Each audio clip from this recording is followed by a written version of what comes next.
Hey everyone, welcome back to Corporate Decoder. Today we are diving into a filing that has some interesting nuggets about how Velo3D is changing its corporate structure.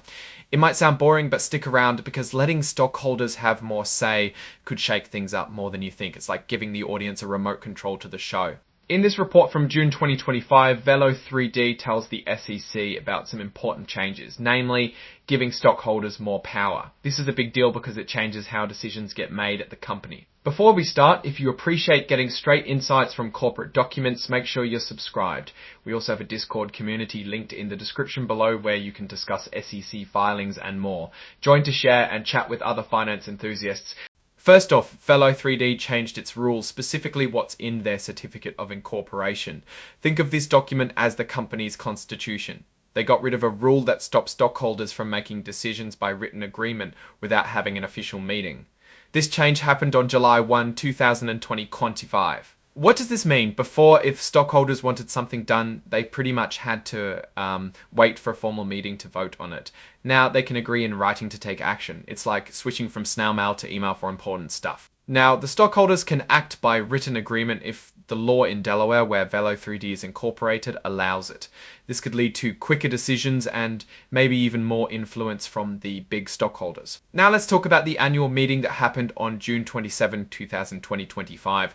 This is where the company's stockholders voted on important things like who gets to be on the board and whether they should change the rules for stockholders. Over 200 million shares were present either in person, online, or by proxy, which meant they had enough people there to make decisions. There were four main items on the agenda. First, they voted for 2 directors who will be on the board for 3 years.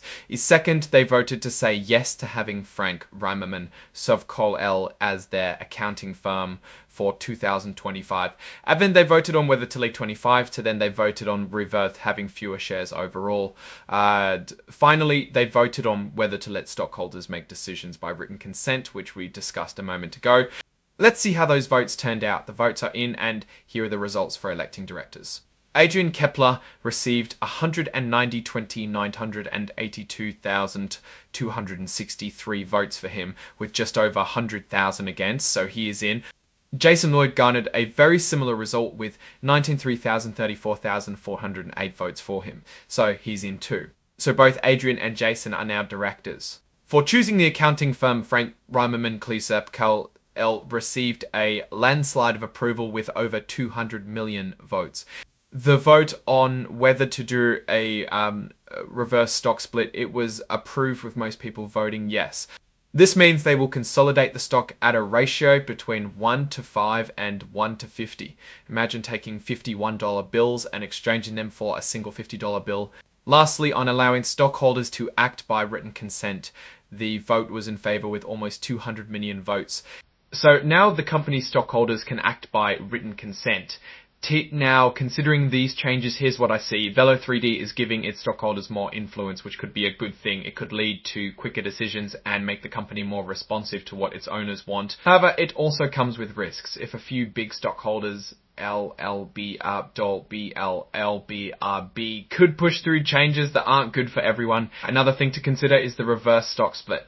This is often a sign that a company is struggling because they want to boost the stock price so they don't get kicked off the stock exchange. It might make the company look better on paper, but it doesn't fix the underlying problems. In simple terms, Velo3D is trying to shake things up. They have changed the rules to give stockholders more power, which is good, but they are also doing a reverse stock split, which is not so good. They may be in a tough spot right now. It's like they are trying to remodel the house while also fixing a leaky roof. Alright, that's our breakdown of Velo3D's latest filing. What's your take on these numbers and what they signal for the company's future?